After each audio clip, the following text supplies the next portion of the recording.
하나님의 말씀 구약성경 전도서 3장 9절입니다.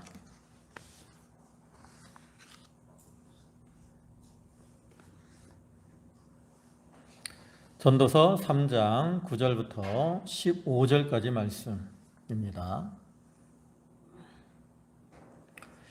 9절부터 15절까지 한 절씩 교독하겠습니다. 일하는 자가 그의 수고로 말미암아 무슨 이익이 있으랴. 하나님이 인생들에게 노고를 주사 애쓰게 하신 것을 내가 보았노라.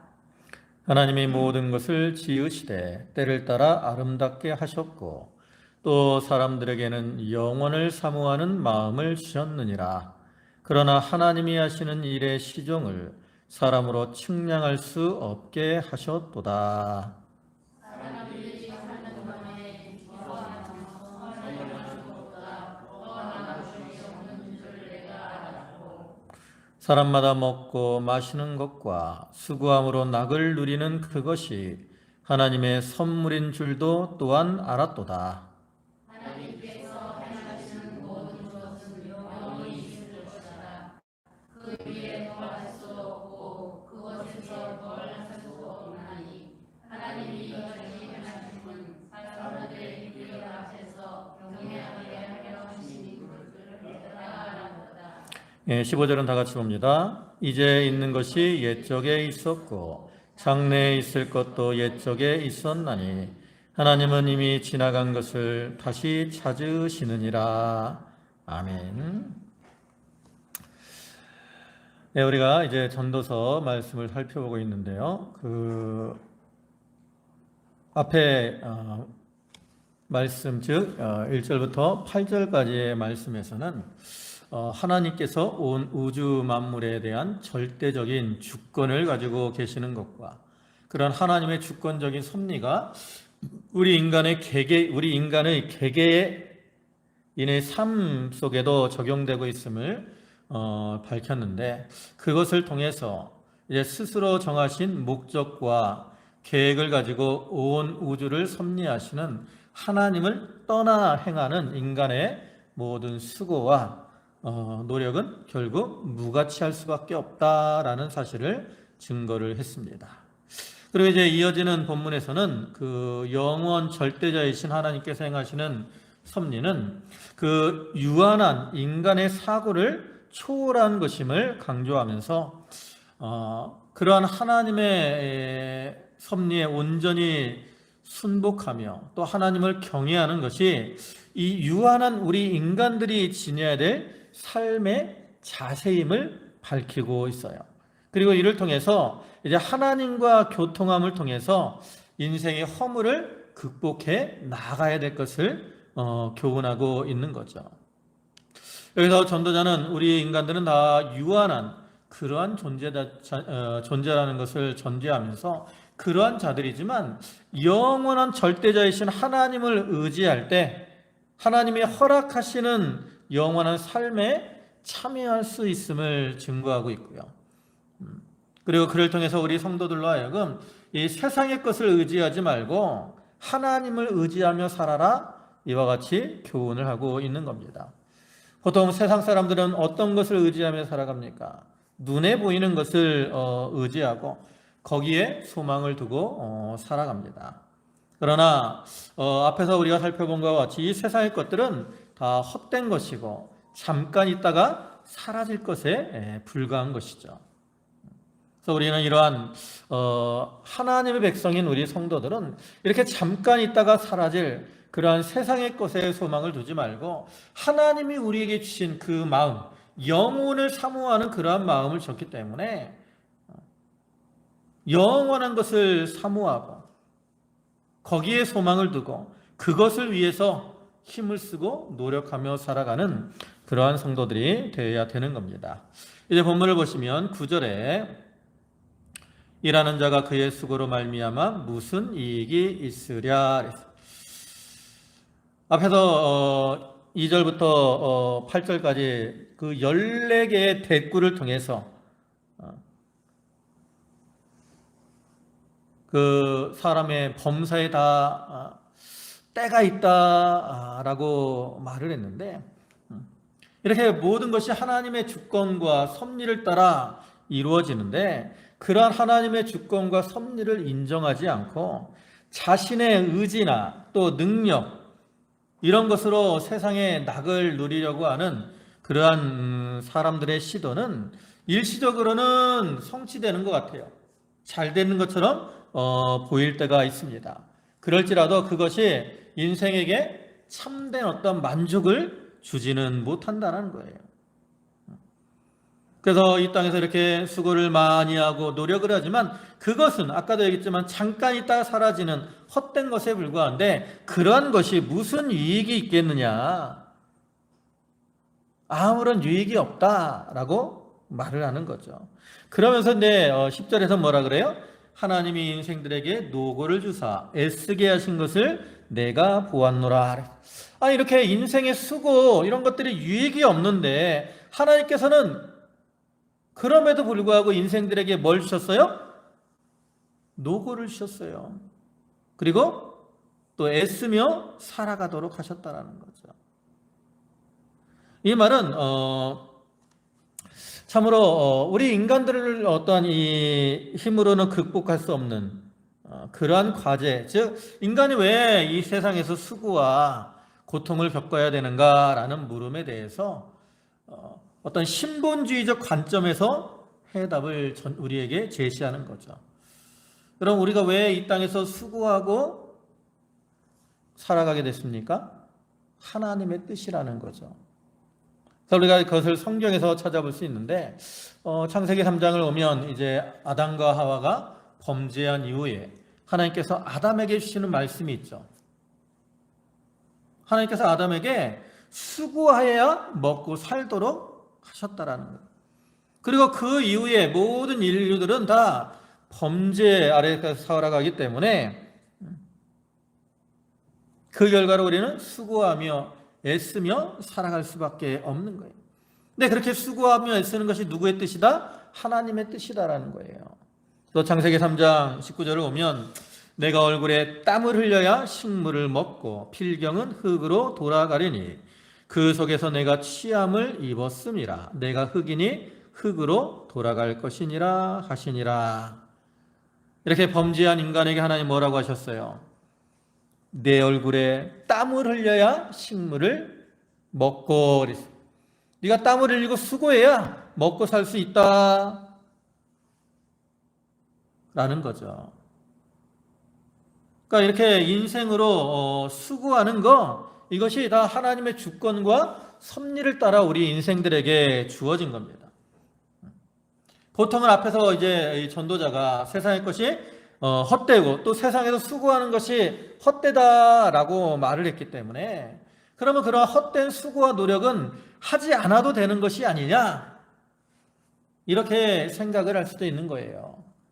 그러나 이렇게 수고하는 거, 하나님이 우리 인생들에게는 수고하고 땀을 흘려야 먹고 살도록 하셨기 때문에 그것이 하나님의 주권과 섭리라는 거죠. 그래서 하나님의 주권과 섭리를 믿는 사람은 어떻게 해야 돼요? 이 땅에서 놀고 먹어야 돼요?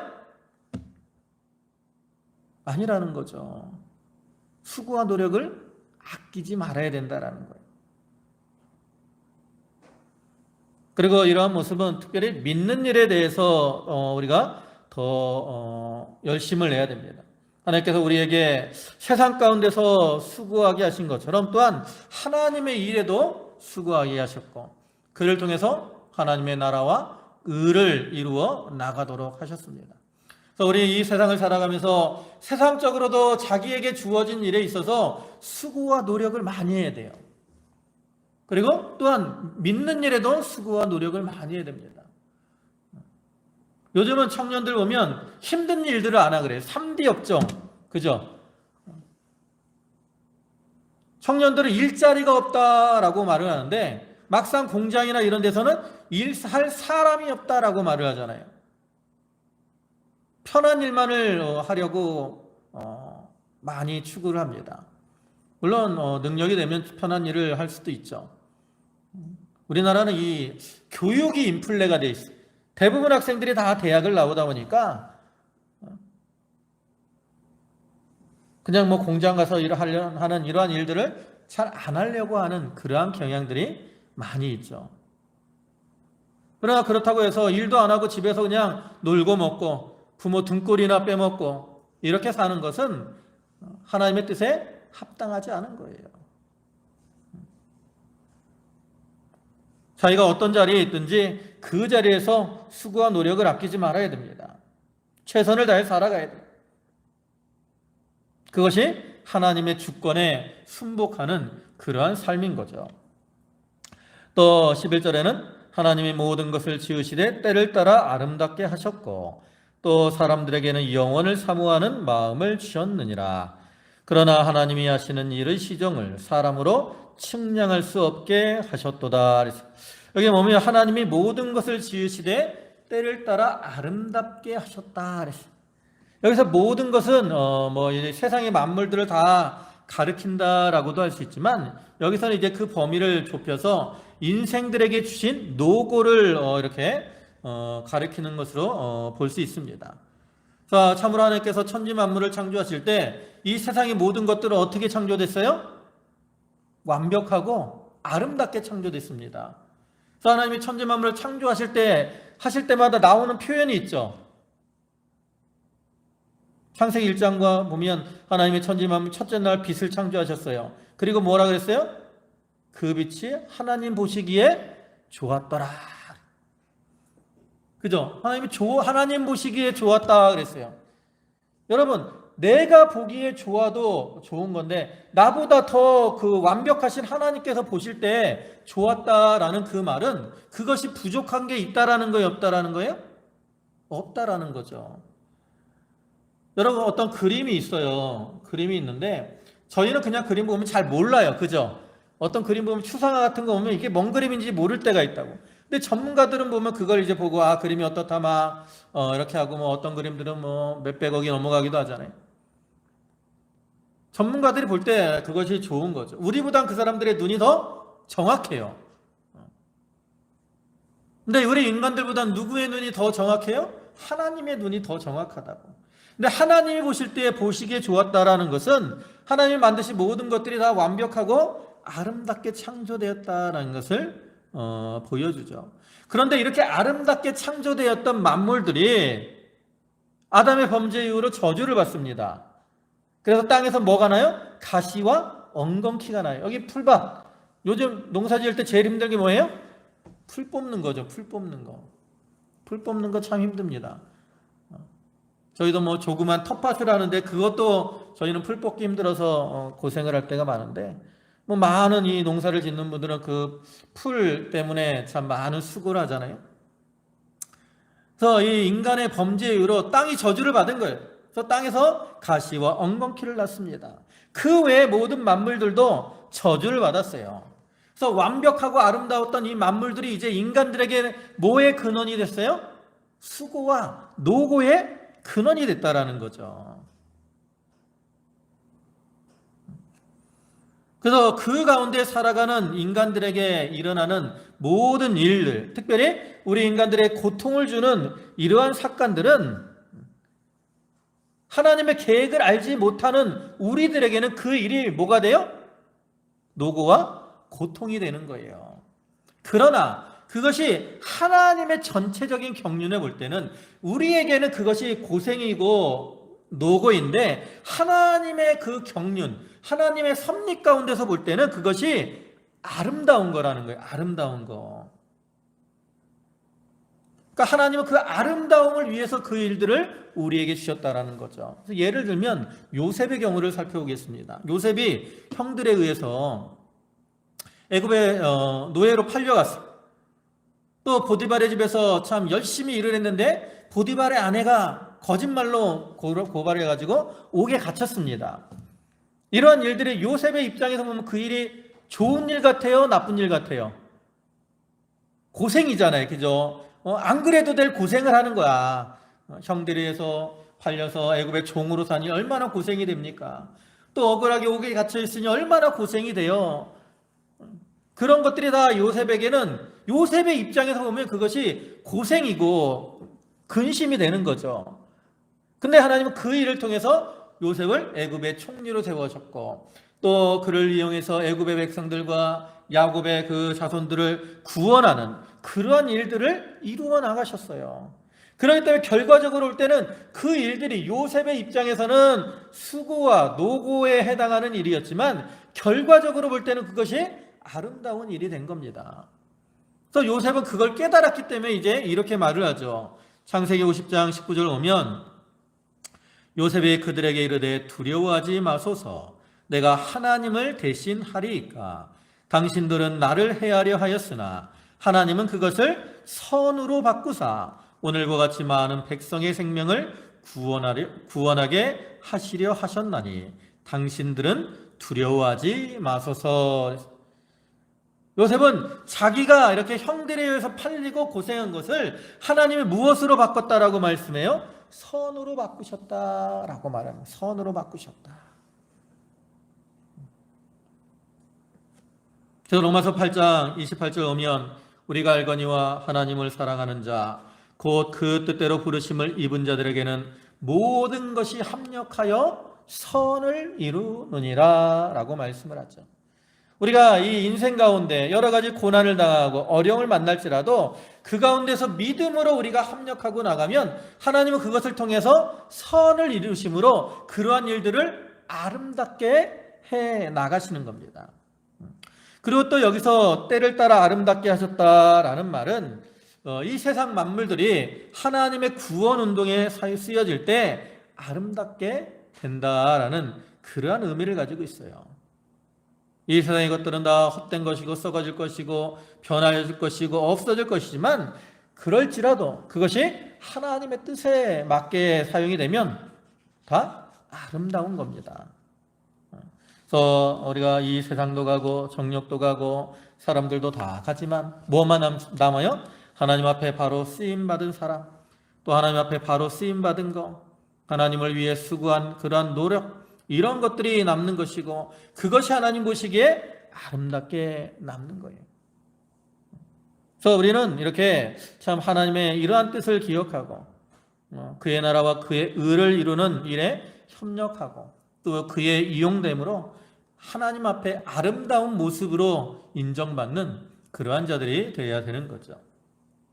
그 다음에 이어서는 또 사람들에게는 영혼을 사모하는 마음을 주셨다 그랬어요.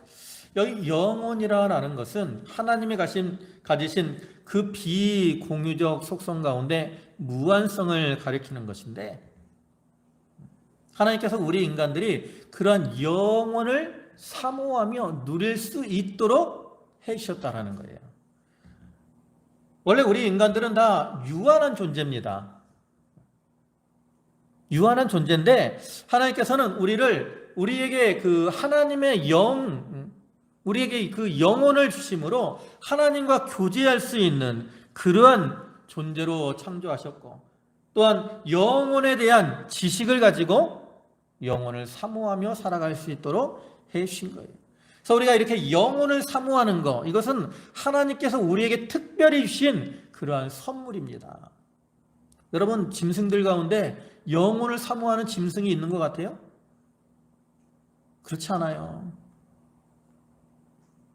가끔 이제 목사님들 전에 누구랑 얘기할 때 요즘은 이제 애완견이나 고양이 이런 애완동물들을 기르는 분들이 많이 있는데 반려동물들을 어떤 사람들은 이제 강아지를 데리고 와서 강아지도 천국에 가느니 이런 얘기를 한다고.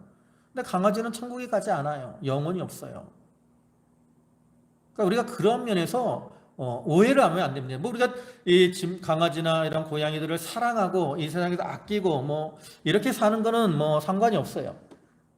그러나 그런 이 짐승들에게 하나님이 영혼을 주신 게 아니에요. 영혼을 사모하는 마음은 오직 우리 인간들에게만 주신 하나님의 특별한 선물입니다.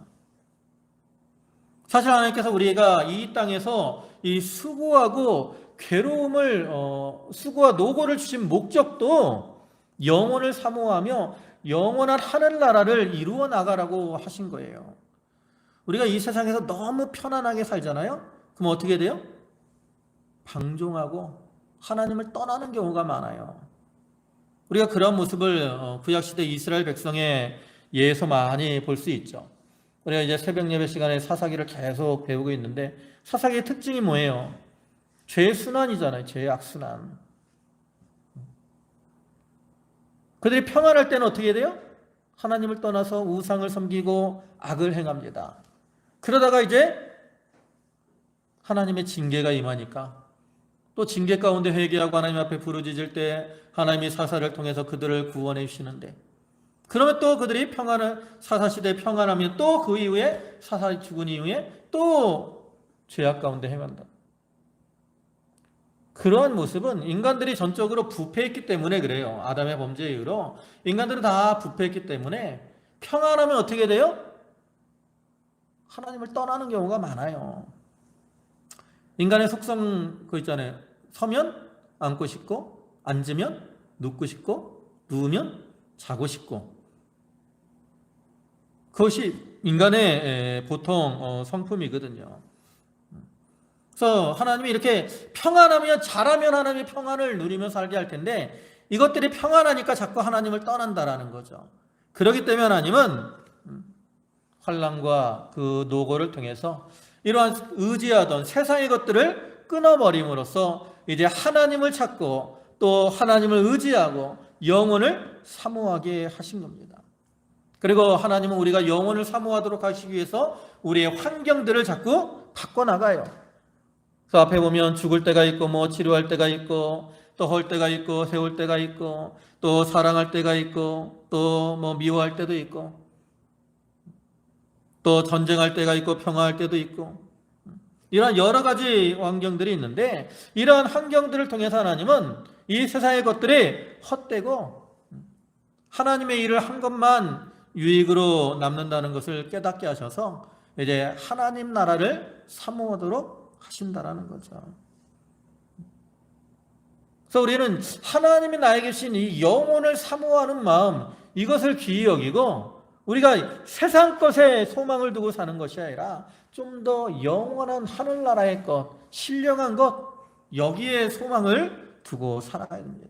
비록 내가 세상에서 고생하며 근심하며 고통을 당할지라도 영원을 사모하는 가운데 살아가면 그 사람의 인생은 어떤 인생이에요? 복되고 기쁨이 충만한 그러한 인생이 되는 거죠. 그리고 이어서 그러나 하나님의 하시는 일의 시종을 사람으로 측량할 수 없게 하셨도다. 이거는 우리가 참 영혼을 사모하도록 하셨지만 그럼에도 불구하고 우리 인간들은 유한한 그러한 존재로서 살아간다라는 어떤 인간의 한계를 보여주는 거죠. 참 하나님께서 이 세상 만사를 이루어 나가시는데 그러한 일의 원인이나 또 과정, 결과, 우리 이런 것들을 인간의 생각으로는 전혀 알 수가 없어요. 그래서 로마서 11장 33절을 보면 깊도다 하나님의 지혜와 지식의 풍성함이요 그의 판단은 헤아리지 못할 것이며 그의 길은 찾지 못할 것이로다. 우리가 이 하나님이 하시는 일의 원인, 결과 알지 못합니다. 또한 사람들은 자기에게 닥치는 또 세상에 닥치는 일에 대해서도 알지 못해요. 사람은 언제 병이 들지, 또 언제 죽게 될지, 또 세상에 언제 무슨 일이 만날지 알 수가 없다고. 사람들은 조금이라도 앞에 일을 알려고 많이 노력을 해요. 요즘 계속 비가 오잖아요. 일기예보에서 예비하려고, 그죠?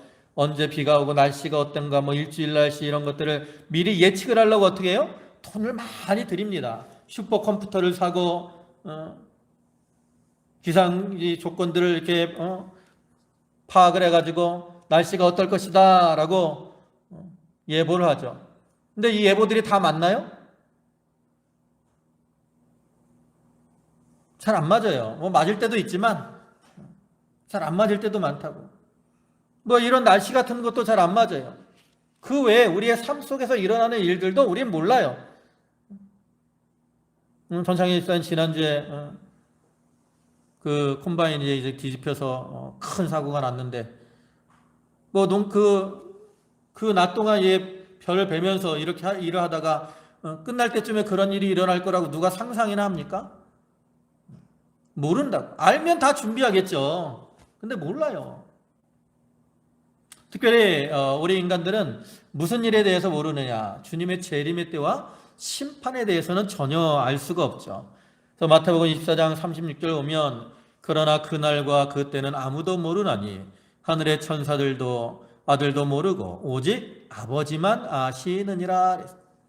이와 같이 주님의 재림의 때 또 하나님의 심판의 때 이거는 우리 인간들이 알 수가 없는 거예요. 왜 하나님이 그러면 하나님이 하시는 일의 시종을 우리로 알 수 없게 하셨을까? 우리가 알 수 없기 때문에 지금 현재를 어떻게 살아야 돼요? 열심히 살아야 돼요.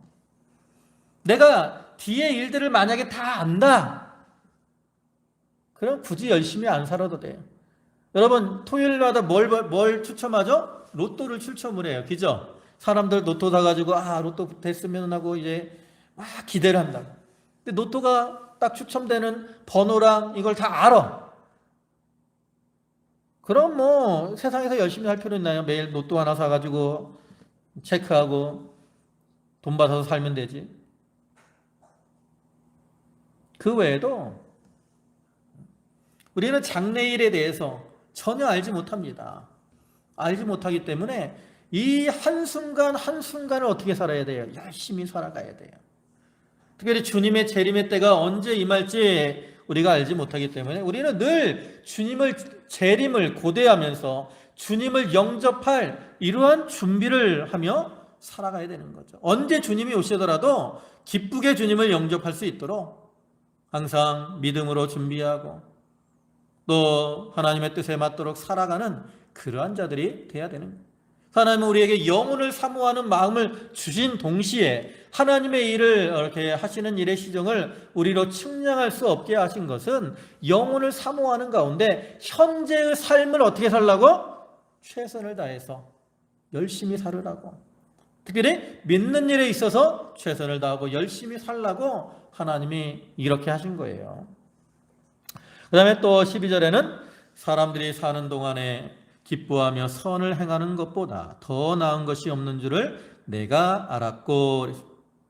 그럼 이제 우리가 하나님의 섭리에 순종하는 삶, 섭리에 순종하는 구체적 방법이 뭐냐? 이것은 바로 기뻐하며 선을 행하는 것이다. 우리가 하나님의 주권과 섭리를 믿고 그것을 순종하는 것은 바로 기뻐하며 선을 행하는 거라는 거예요. 그럼 여기서 선을 행한다는 게 뭐냐? 이거는 단순히 어떤 인생의 만족을 누리며 열심히 사는 것, 이것을 가리킨다라는 그러한 견해도 있고요. 더 나아가서 도덕적으로 또 신앙적으로 선을 행하는 삶을 살아야 된다라는 그러한 의미도 있습니다. 특별히 여기서 그 중에서 우리 그 성도들에게는 이 선을 행한다는 건 뭐냐? 바로 하나님의 뜻에 순종하는 삶을 사는 것을 가리키죠. 마태복음 19장 17절에 오면 예수께서 이르시되 어찌하여 선한 일을 내게 묻느냐? 선한 이는 오직 한 분이시니라. 선한 이는 오직 한 분, 하나님밖에 없는 겁니다. 그렇기 때문에 우리가 선을 행한다는 건 뭐예요? 그러한 하나님을 찾고 하나님의 뜻대로 사는 것이 참으로 선을 행하는 거예요. 우리가 소요리 문답 1분에서도 보면 사람의 제일 되는 목적이 무엇입니까? 할 때 하나님을 영화롭게 하며 영원토록 그를 즐거워하는 것이다 라고 말씀하고 있는 것처럼 하나님 우리 인생을 내신 목적은 하나님을 영화롭게 하고 선을 행함으로 다른 사람들에게 유익을 주도록 하신 거예요. 그래서 우리는 그런 하나님의 뜻을 따라서 선을 행함으로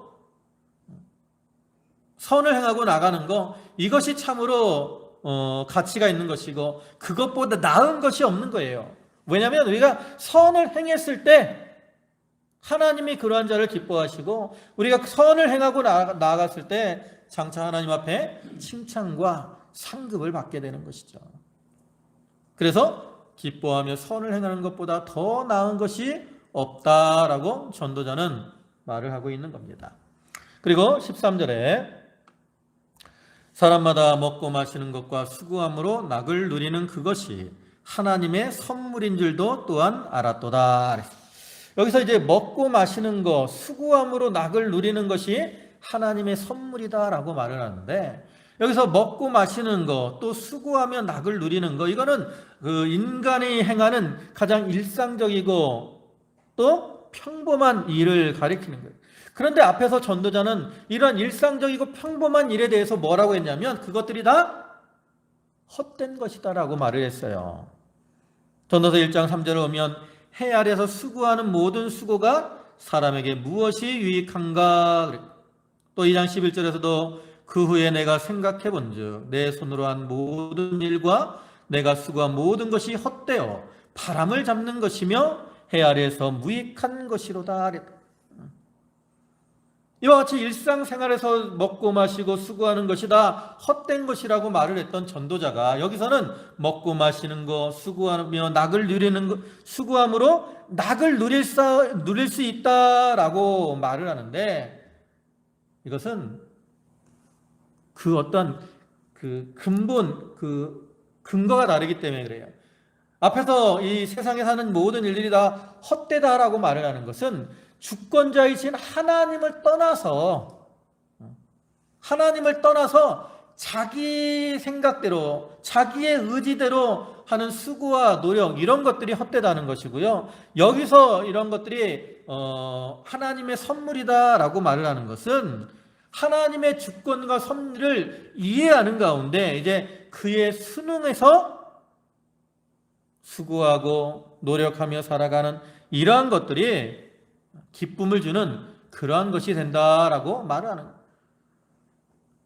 그러니까 기준이 하나님을 기준으로 해서 하나님의 뜻대로 하는 수고는 유익하고 기쁨이 되는 것이고, 하나님이 아닌 자기의 뜻대로 하는 수고는 뭐가 된다는 거예요? 무익하고 헛된 것이다 라고 말하는 거죠.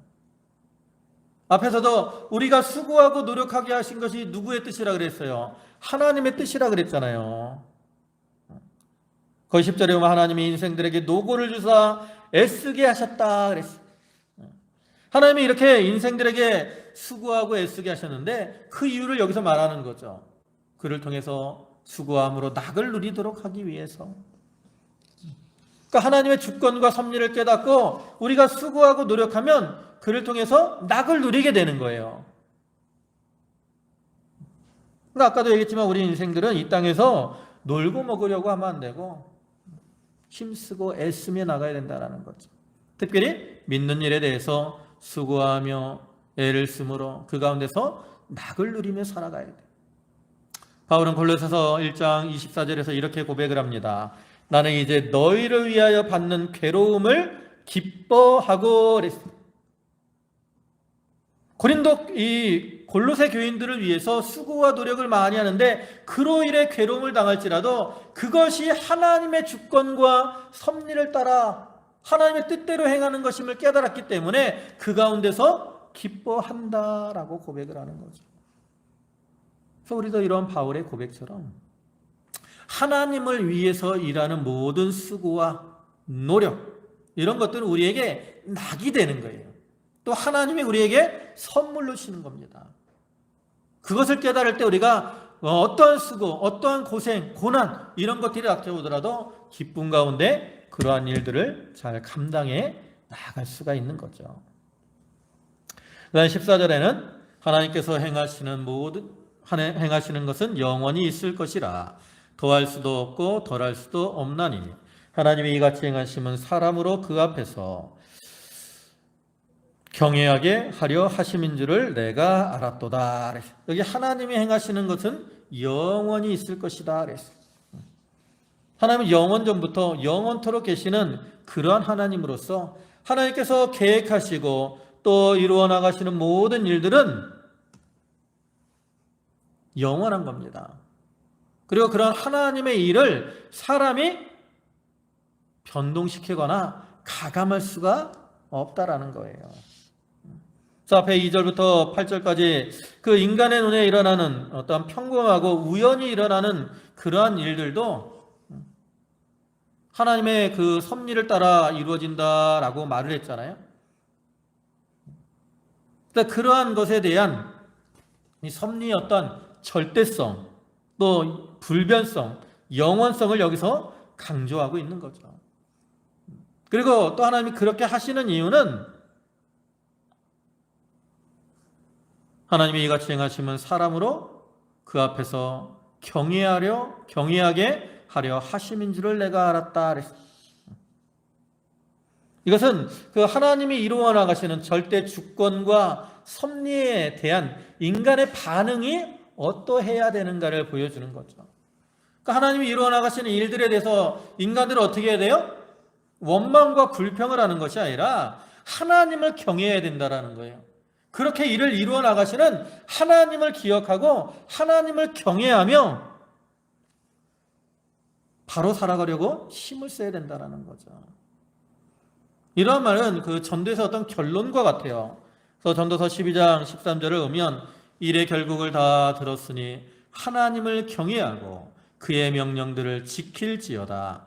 이것이 모든 사람의 본분이니라 그랬다. 그러니까 하나님이 이러한 모든 일들을 이루어 나가시는 것을 통해서 우리로 하여금 하나님을 경외하며 하나님을 바로 섬기도록 하시는 거라는 거죠. 그러니까 우리는 어떠한 일들을 닥쳤을 때 이것도 하나님의 뜻이구나라는 것을 깨달으면 거기서 원망과 불평이 나오기보다는 하나님을 경외하며 오히려 하나님 앞에 감사하는 자가 될 수 있는 거예요. 그리고 이렇게 하나님을 경외하는 자가 하나님이 합당한 모습으로 살게 되고 그러므로 하나님 앞에 복된 삶을 살아가게 되는 거죠. 그다음에 마지막 15절입니다. 이제 있는 것이 옛적에 있었고 장래에 있을 것도 옛적에 있었나니 하나님은 이미 지난 것들을 다시 찾으시느니라. 하나님이 모든 것들을 이루어 나가시고 그것은 과거에 있었던 거, 현재 있는 거, 또 미래에 일어나는 것들, 이런 것들이 다 하나님의 뜻을 따라 이루어지는 것이기 때문에 그것이 전혀 새로운 것이 아니라는 거예요.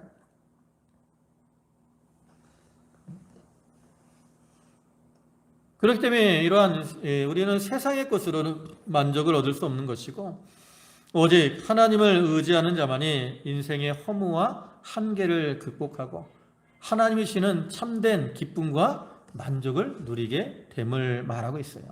그러니까 여기서 참 말씀하고 있는 것처럼 이 세상의 것들은 다 헛된 것이고 잠깐 있다가 살아가는 것이지만 하나님은 참 우리로 그것을 위해서 참 수고하고 또 노력하며 땀을 흘리며 살아가도록 하셨고 특별히 우리에게 영혼을 사모하는 마음을 주셔서 이 땅에서 수고와 노력을 통해서 영원한 하늘나라의 것을 이루어 나가도록 하신 겁니다.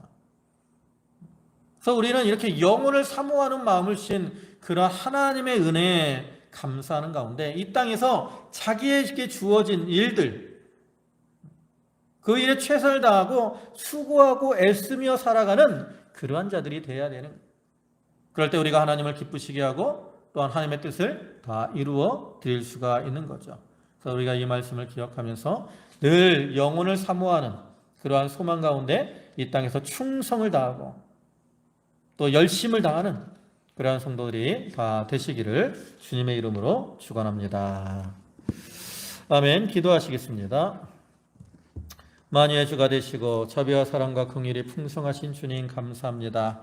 우리에게 영혼을 사모하는 마음을 주시고 또 하나님의 일에 하시는 일에 그 시종을 우리로 측량할 수 없게 하셨다고 했사오니 아버지 하나님 저희가 이제 늘 영혼을 사모하는 가운데 이 땅에서 현재 자기에게 주어진 모든 일들에 충성을 다하고 또 하나님의 일에도 열심을 다하는 그러한 성도들이 되게 하여 주시옵소서. 아버지 하나님 또 내일부터는 추석 명절 연휴가 시작됩니다. 많은 사람들이 이동할 터인데 하나님 사고나지 않도록 지켜주시고 또 저희 성도들 이 명절에 참 하나님 말씀 안에서 또 가족들과 복된 이러한 시간을 보낼 수 있도록 주께서 은총을 더하여 주시옵소서. 예수님의 이름으로 기도 올리옵나이다. 아멘.